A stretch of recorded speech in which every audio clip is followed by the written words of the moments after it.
Hi there. Before we dive into today's episode, I want to ask you an important question. Are you wondering why your hard work isn't reflecting in your bank account?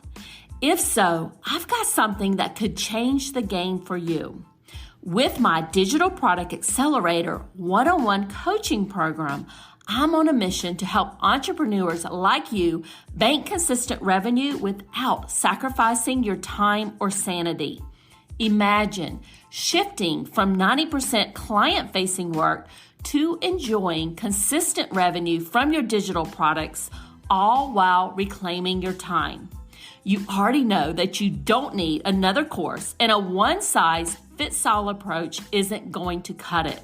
What you need is a strategic, long-term plan tailored just for you. So if you're ready to build the profitable, freedom-giving business you've dreamed of, apply to work with me by going to destinycop.com/apply. I cannot wait to learn more about you and your business.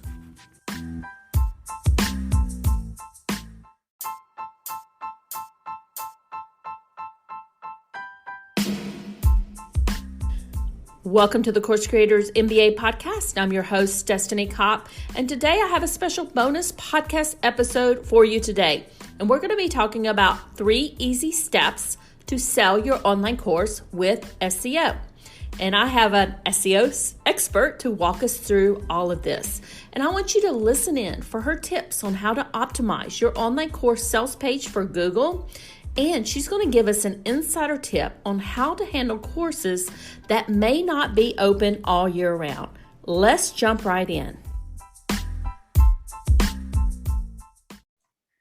And today, my special guest is Rachel Lindteigen. She is the president and founder of Etched Marketing, and Rachel is an SEO expert. And I have brought her onto the podcast to help us with 3 easy steps to sell your online course with SEO. And I'm super excited, Rachel, to dig into this with you today and just to learn more about how we can sell our online courses just through Google and SEO, which I'm sure you're going to go into this, which is just basically search engine optimization. So Rachel, thanks so much for joining us. And why don't you take just a second and tell the audience just a little bit about you and what you do and what your company does. All right. Thank you so much, Destiny. I'm so happy to be here and have the opportunity to help your audience learn about SEO. So like you said, I'm Rachel Lindteigen. I offer SEO services, but more importantly, I teach SEO, which is search engine optimization. It's the process of getting our websites found on Google. So you may not know that until you optimize your website, Google doesn't really understand what it's about.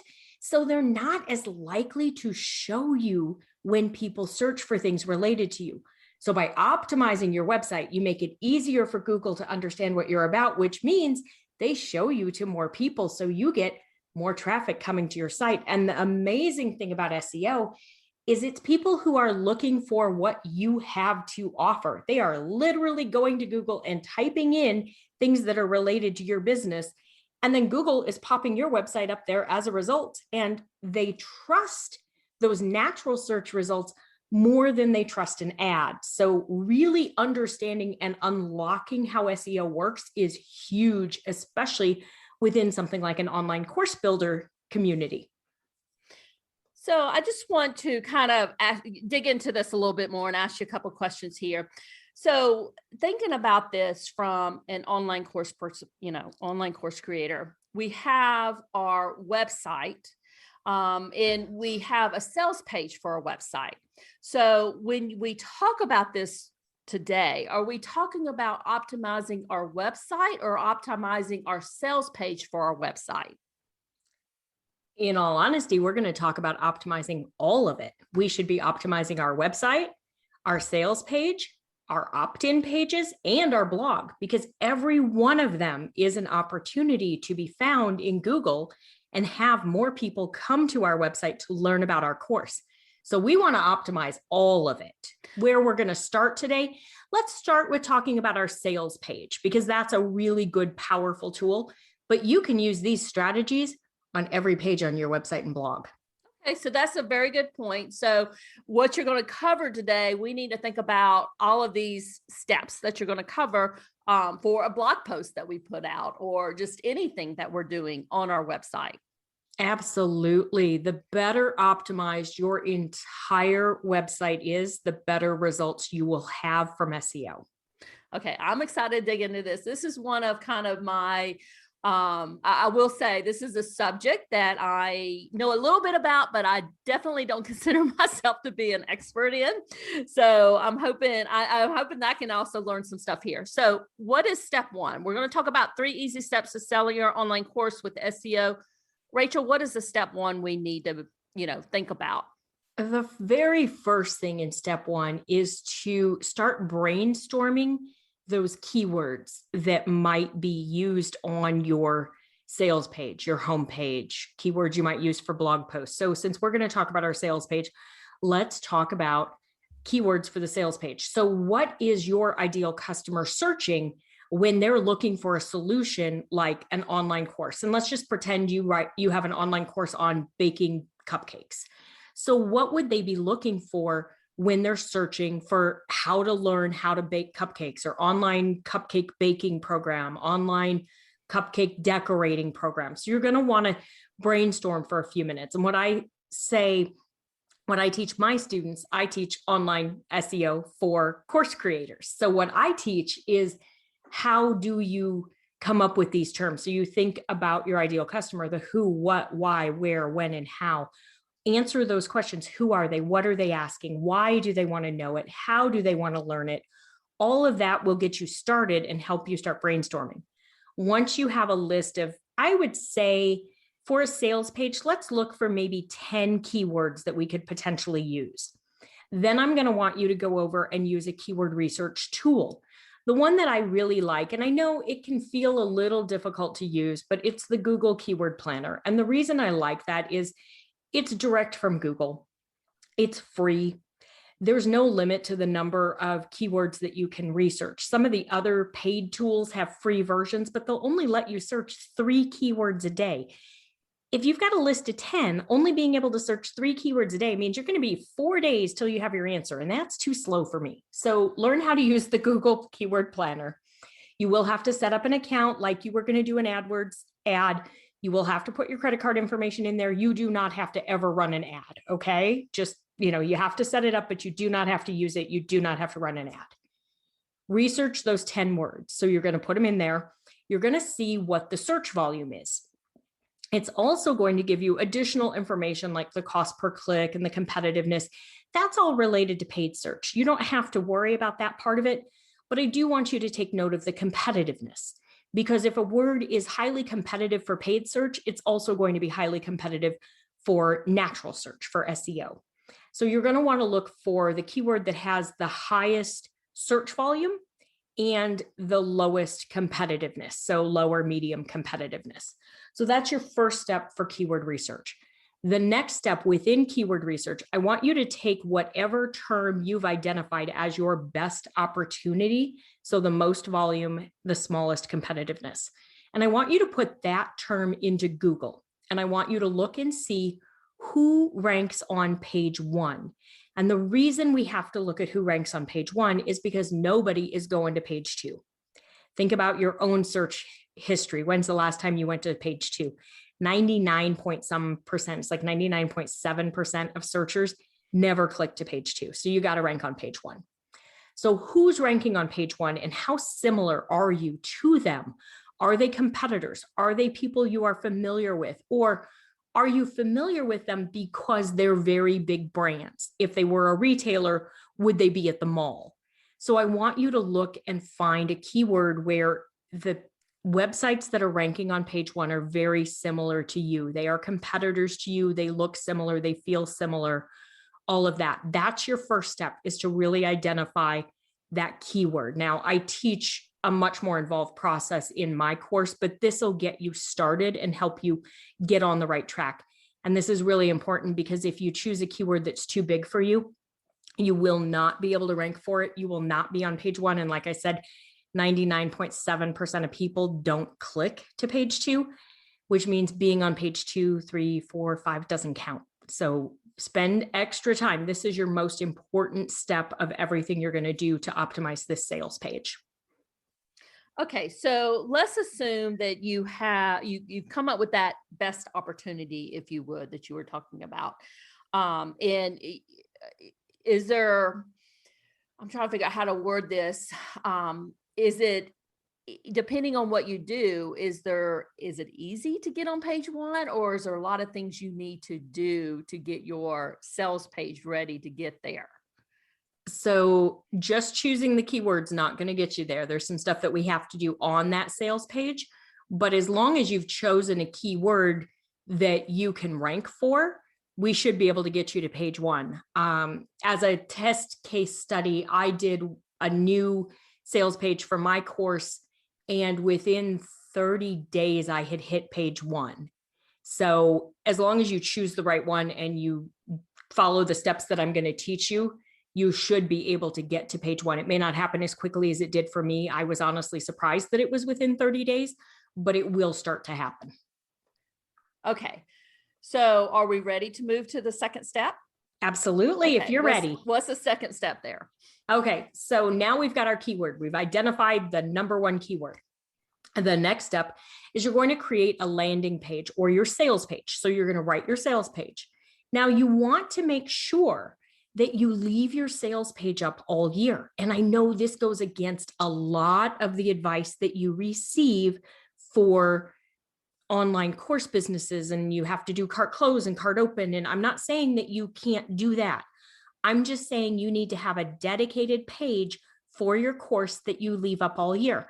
Now, if you're not selling at that moment, you can make that a waitlist page. The reason we need to leave this up all year is that the longer that page is up, the more likely it is to be ranked. And once you start ranking, if you take that page down, you lose your rankings. We do this. So when I was with the agency and I worked with a lot of e-commerce retailers, this is how we protected their Black Friday and Cyber Monday rankings.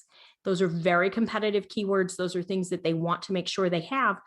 If you go now and search Black Friday, Cyber Monday, you will find a bunch of landing pages that say, sign up to be the first to know about our ads. And that's why they do it that way. And that's the same thing I want you to think about with your course sales page. So create that page, use that keyword in your copy. Make sure that you're using it. Now, I'm not going to say, write your sales page and use your keyword 10 times because I don't like doing that.